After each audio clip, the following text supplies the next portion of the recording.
Hi students, welcome to computer class day 6। अगर आप पहले की वीडियोस को देखे बिना सीधे कंप्यूटर क्लास डे 6 में आए हैं तो डिस्क्रिप्शन में कंप्यूटर ट्रेनिंग कोर्स की पूरी प्लेलिस्ट का लिंक दिया गया है, जहां से आप इस पूरी वीडियो सीरीज को देखकर शुरुआत से कंप्यूटर चलाना सीख सकते हैं। कंप्यूटर ट्रेनिंग कोर्स की इस वीडियो क्लास में हम आपको कंप्यूटर में ईमेल क्रिएट और सेंड करना सिखाएंगे। इसके अलावा ईमेल से रिलेटेड सभी चीजें इस एक वीडियो में आप सीख जाएंगे। अगर आप कंप्यूटर चलाने में मास्टर बनना चाहते हैं तो वीडियो में आगे बढ़ने से पहले इजी टेक क्लास को सब्सक्राइब जरूर कीजिए। देखिए, अगर आप कहीं भी कंप्यूटर से रिलेटेड कोई जॉब करते हैं तो आपको ईमेल क्रिएट यानी कंपोज करना और सेंड करना तो जरूर आना चाहिए। अब हो सकता है आप कहें हम तो अपने फ़ोन में डेली कई सौ ईमेल्स सेंड और रिसीव करते हैं, लेकिन आपको ये समझना चाहिए कि कंप्यूटर में ईमेल कंपोज करना थोड़ा डिफरेंट होता है और ये एक एसेंशियल स्किल है जो आपको आनी ही आनी चाहिए। इसके लिए आप कई सारे ईमेल क्लाइंट्स का यूज़ कर सकते हैं, जैसे Gmail, Outlook, Windows mail, Yahoo mail और भी बहुत सारे हैं। चूँकि जीमेल सबसे अधिक यूज़ किया जाने वाला ईमेल क्लाइंट है, इसीलिए हम जीमेल का यूज़ करके ईमेल कंपोज और सेंड करना सीखेंगे। इसके लिए सबसे पहले आपको अपने पीसी या लैपटॉप को इंटरनेट से कनेक्ट करना होगा। अगर आप विंडोज़ 10 का यूज़ कर रहे हैं तो टास्क बार के नोटिफिकेशन एरिया में इंटरनेट जैसा आइकन आपको दिखाई दे रहा होगा, उस पर क्लिक करें। विंडोज 7 में ये आइकन कंप्यूटर के जैसा दिखाई देता है। हालांकि सभी विंडोज़ कंप्यूटर में इंटरनेट से कनेक्ट करने के जो स्टेप्स हैं वो बिल्कुल सेम है।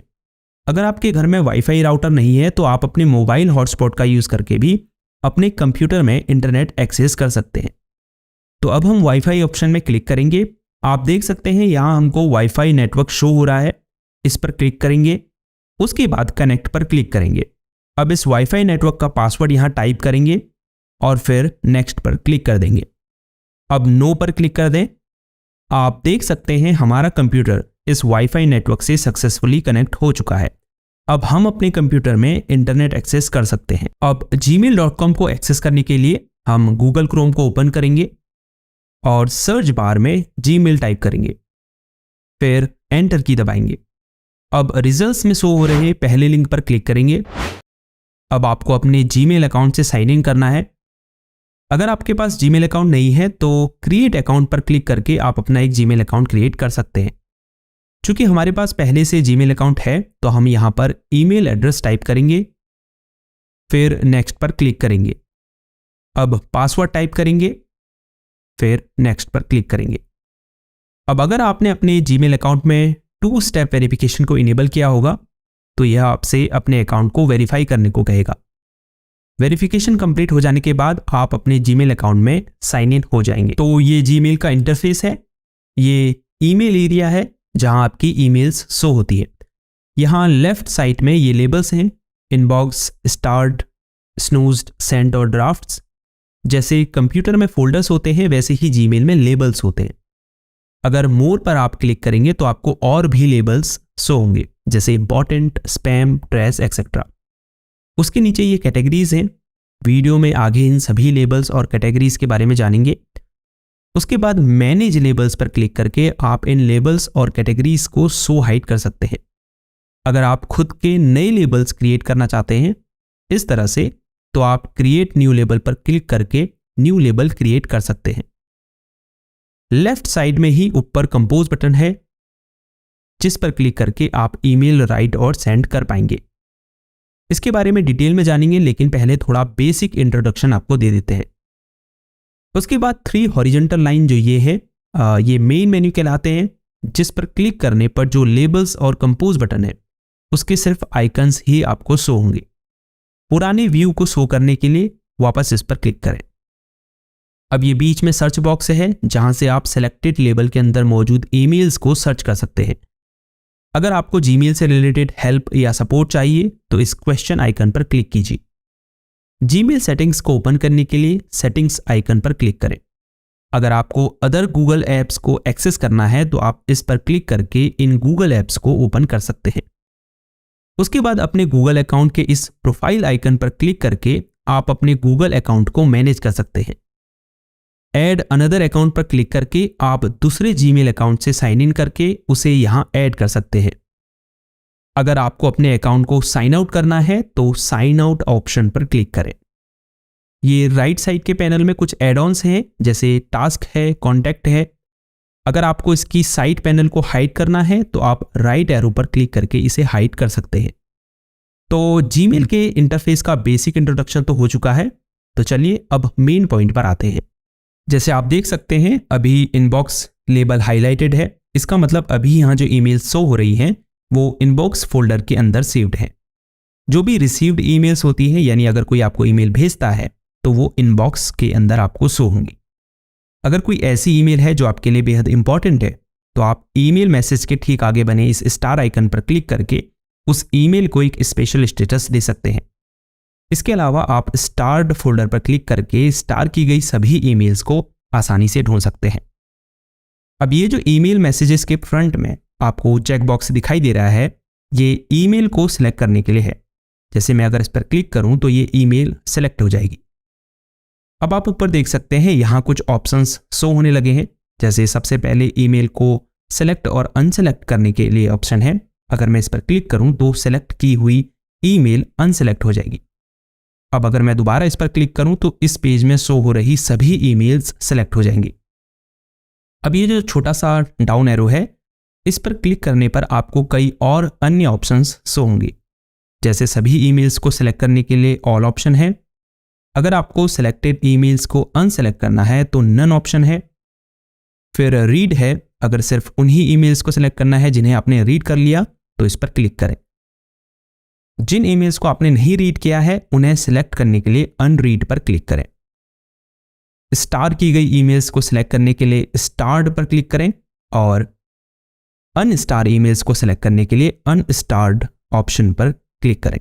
उसके बाद आर्काइव का ऑप्शन है। अगर आप इनबॉक्स से किसी ईमेल को हटाना चाहते हैं लेकिन आप उसे डिलीट नहीं करना चाहते तो आप उस ईमेल को आर्काइव कर सकते हैं।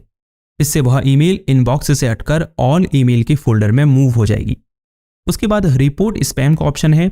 अगर आपको कोई ईमेल स्पैम लगती है तो आप इस ऑप्शन पर क्लिक करके उसे स्पैम फोल्डर में मूव कर सकते हैं। उसके बाद डिलीट का ऑप्शन है। जिस भी ईमेल को आपने डिलीट करना है उसे सेलेक्ट कीजिए, फिर डिलीट के ऑप्शन पर क्लिक कीजिए। ईमेल ट्रेस फोल्डर में मूव कर जाएगी। उसके बाद मार्क एज अनरीड का ऑप्शन है। अगर आप किसी रीड की गई ईमेल को एज अनरीड मार्क करना चाहते हैं तो मार्क एज अनरीड पर क्लिक करें। अगर आप दोबारा इस पर क्लिक करेंगे तो ईमेल दोबारा एज रीड मार्क हो जाएगी। उसके बाद स्नूज का ऑप्शन है। अगर आप किसी ईमेल को आगे के लिए पोस्टपोन करना चाहते हैं तो उस ईमेल को सेलेक्ट करने के बाद स्नूज पर क्लिक करेंगे, फिर उस डेट और टाइम को पिक करेंगे। जैसे ही आप उस डेट एंड टाइम पर क्लिक करेंगे वह ईमेल इनबॉक्स फोल्डर से हटकर यहाँ स्नूज फोल्डर में मूव हो जाएगी और जो भी टाइम आपने सेलेक्ट किया होगा उस समय आपके कंप्यूटर या मोबाइल पर उस ईमेल का नोटिफिकेशन आपको आएगा। अब ऐड टू टास्क का ऑप्शन है। किसी ईमेल को सिलेक्ट करके अगर आप इस ऑप्शन पर क्लिक करेंगे तो सेलेक्टेड ईमेल यहाँ राइट साइड पैनल में मौजूद गूगल टास्क लिस्ट में ऐड हो जाएगी। उसके बाद मूव टू ऑप्शन है। अगर आप किसी ईमेल को इनबॉक्स से हटाकर किसी दूसरे फोल्डर में मूव करना चाहते हैं तो आप इस ऑप्शन का यूज कर सकते हैं। उसके बाद लेबल एज का ऑप्शन है। अगर मैं इस ईमेल को सिलेक्ट करने के बाद लेबल्स ऑप्शन पर क्लिक करूं और फिर कंप्लीटेड लेबल को सिलेक्ट करने के बाद अप्लाई पर क्लिक करूं तो आप देख सकते हैं सेंडर नेम के आगे कंप्लीटेड लेबल शो होने लगा है। फिर ये 3 डॉट आइकन है जिसमें कई अन्य ऑप्शंस आपको शो हो रहे हैं, जैसे mark as unread, mark as not important, जिनके बारे में हम ऑलरेडी बात कर चुके हैं। अब ये जो राइट एरो है इस पर क्लिक करके आप ओल्डर ईमेल्स को देख सकते हैं और इस लेफ्ट एरो पर क्लिक करके आप न्यू ईयर ईमेल्स को देख सकते हैं। उसके बाद प्राइमरी, प्रमोशंस और सोशल, ये डिफरेंट ईमेल कैटेगरीज हैं। जैसे प्राइमरी में आपको प्राइमरी ईमेल्स शो होंगी, प्रमोशंस में आपको प्रमोशन से रिलेटेड ईमेल्स होंगी, सोशल में आपको सोशल मीडिया से रिलेटेड ईमेल्स शो होंगी। अब अगर इन लेबल्स के उपयोग को जाने तो स्टार्ट और स्नूज्ड के बारे में मैं आपको बता ही चुका हूं। सेंट में वो ईमेल्स सेव्ड होती हैं जो आपने भेजी होती है। इसके नीचे ड्राफ्ट है, वो ईमेल्स जो आपने क्रिएट तो की होती हैं लेकिन सेंड नहीं की होती, तो वो यहाँ सेव्ड होती है। उसके बाद मोर में भी आपको कई लेबल्स शो हो रहे हैं। सिर्फ इंपॉर्टेंट की ही बात करते हैं। जैसे ऑल मेल में आपको सभी लेबल की ईमेल्स शो होती हैं। स्पैम में आपको स्पैम ईमेल और ट्रैश में आपके द्वारा डिलीट की गई डिलीटेड ईमेल्स शो होती है। अगर आपको किसी डिलीटेड ईमेल को रिस्टोर करना है तो आप उसे सिलेक्ट करके इनबॉक्स फोल्डर में मूव कर सकते हैं और परमानेंटली डिलीट करने के लिए डिलीट फॉरएवर के ऑप्शन पर क्लिक कर सकते हैं। अगर आपको ट्रैश फोल्डर की सभी ईमेल्स को डिलीट करना है तो एम्प्टी ट्रैश नाउ के ऑप्शन पर क्लिक करें और फिर ओके पर क्लिक कर दें। ट्रैश फोल्डर की सभी ईमेल्स डिलीट हो जाएंगी। वैसे जिस भी ईमेल को आप डिलीट करते हैं वो 30 दिनों के बाद ट्रैश फोल्डर से ऑटोमेटिकली डिलीट हो जाती हैं। तो चलिए अब ईमेल कंपोज और सेंड करना सीखते हैं। उसके लिए ऊपर कंपोज बटन पर क्लिक करें। अब हम इस विंडो को बड़ा कर लेते हैं। उसके लिए इस फुल स्क्रीन आइकन पर क्लिक करेंगे। सबसे पहले आपको यहाँ टू फील्ड में वो ईमेल एड्रेस टाइप करना है जिस पर आपको ईमेल भेजनी है, यानी रिसिपिएंट का ईमेल एड्रेस। अगर आपको एक से ज्यादा लोगों को ये ईमेल भेजनी है तो आप उनकी ईमेल भी यहाँ टाइप कर सकते हैं। उसके बाद सीसी और बीसीसी के ऑप्शन है। ज्यादातर लोग इनको लेकर कंफ्यूज रहते हैं। तो सीसी का मतलब कार्बन कॉपी होता है और बीसीसी का मतलब ब्लाइंड कार्बन कॉपी होता है। अगर आप किसी व्यक्ति को इस ईमेल की कॉपी भेजना चाहते हैं तो आप सीसी में उसका ईमेल एड्रेस एंटर कर सकते हैं। ये व्यक्ति जिसको आपने सीसी फील्ड में रखा है ये देख पाएगा कि आपने और किन किन को ये ईमेल भेजी है। बीसीसी फील्ड सीसी से थोड़ा डिफरेंट है, हालांकि उसे भी इस ईमेल की कॉपी रिसीव होगी और वह ये देख पाएगा कि आपने और किन किन को ये ईमेल भेजी है, लेकिन कोई और यह नहीं देख पाएगा कि उन्हें भी ये ईमेल भेजी गई है। इसीलिए इसका नाम ब्लाइंड कार्बन कॉपी है।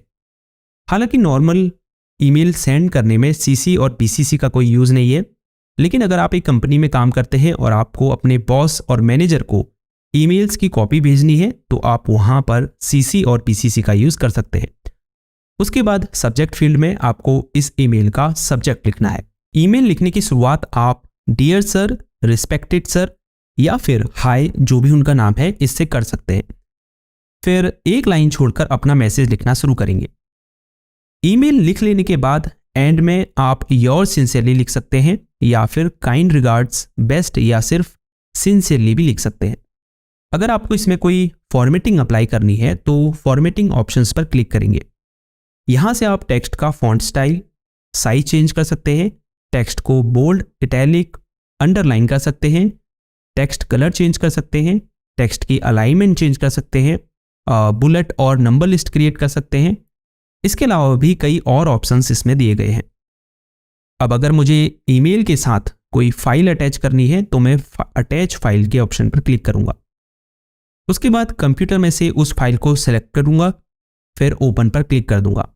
आप देख सकते हैं फाइल अपलोड होनी शुरू हो चुकी है। इसके बाद इंसर्ट लिंक का ऑप्शन है। अगर मैं किसी टेक्स्ट को लिंक करना चाहता हूं तो पहले टेक्स्ट को सिलेक्ट करूंगा। सिलेक्ट करने के लिए कर्सर को उस टेक्स्ट पर रखकर माउस से डबल क्लिक करूंगा। उसके बाद इंसर्ट लिंक पर क्लिक कर दूंगा। यहां बॉक्स में उस लिंक को पेस्ट कर दूंगा। उसके बाद ओके बटन पर क्लिक कर दूंगा। आप देख सकते हैं इस टेक्स्ट का कलर ब्लू हो चुका है। उसके बाद इमोजी आइकन है। अगर आपको ईमेल में इमोजीज इंसर्ट करने हैं तो आप यहां से कर सकते हैं। फिर वन ड्राइव का ऑप्शन है। आप वन ड्राइव से भी यहां फाइल इंसर्ट कर सकते हैं। इससे आप फोटो इंसर्ट कर सकते हैं। अगर आप चाहते हैं कि जिसे आप ये ईमेल भेजें वो इसे फॉरवर्ड, कॉपी, प्रिंट या डाउनलोड नहीं कर पाए तो यहां से आप कॉन्फिडेंशियल मोड को इनेबल कर सकते हैं। फिर ये डिजिटल सिग्नेचर इंसर्ट करने के लिए है। अंत में जब आपकी ईमेल रेडी हो जाए तो आप सेंड बटन पर क्लिक करके ईमेल को सेंड कर सकते हैं। यहां लेफ्ट साइड में नीचे मैसेज सेंड का नोटिफिकेशन शो हो रहा है। इसका मतलब ईमेल सेंड हो चुकी है। अब आप सेंड फोल्डर में जाकर उसे देख सकते हैं। तो चलिए अब ईमेल का रिप्लाई करना और किसी ईमेल को फॉरवर्ड करना सीखते हैं। अगर आपको किसी ईमेल का रिप्लाई करना है तो आप उस ईमेल को ओपन करें, फिर थोड़ा नीचे स्क्रॉल करें। बॉटम में आपको रिप्लाई और फॉरवर्ड बटन दिखाई दे रहा है। रिप्लाई पर क्लिक करें। अब अपना मैसेज टाइप करके सेंड पर क्लिक कर दें। चूंकि ये डेमो था तो हम डिलीट आइकन पर क्लिक करके इस ड्राफ्ट को डिस्कार्ड कर देते हैं। दूसरा ऑप्शन फॉरवर्ड का है। अगर आप इस ईमेल को किसी दूसरे एड्रेस पर फॉरवर्ड करना चाहते हैं तो आप फॉरवर्ड पर क्लिक करेंगे। फिर टू फील्ड में उसका ईमेल एड्रेस टाइप करके सेंड पर क्लिक कर देंगे। ये सेम ईमेल उस एड्रेस पर चला जाएगा। तो ये थी कंप्यूटर क्लास डे 6, जिसमें हमने आपको जीमेल का यूज करके ईमेल कंपोज और सेंड करना सिखाया। ये एक बेहद ही इंपॉर्टेंट स्किल है जो आपके प्रोफेशन में आपके बहुत काम आ सकती है। अगर आपने इस वीडियो को अच्छे से देखा होगा तो मुझे नहीं लगता कि फिर आपको जीमेल का यूज करने में कोई परेशानी होने वाली है। अगर इस वीडियो के माध्यम से आपने कुछ नया सीखा और इससे आपकी नॉलेज बढ़ी तो हमेशा की तरह इस वीडियो को एक थम्स अप दीजिए। हमसे जुड़ने के लिए चैनल को सब्सक्राइब कीजिए और कोई सवाल या सुझाव हो तो नीचे कमेंट कीजिए, हम ज़रूर उसका सलूशन आपको देंगे। कंप्यूटर क्लास डे 6 में इतना ही। See you in the next class. अपना ख्याल रखिएगा। तब तक के लिए गुड बाय।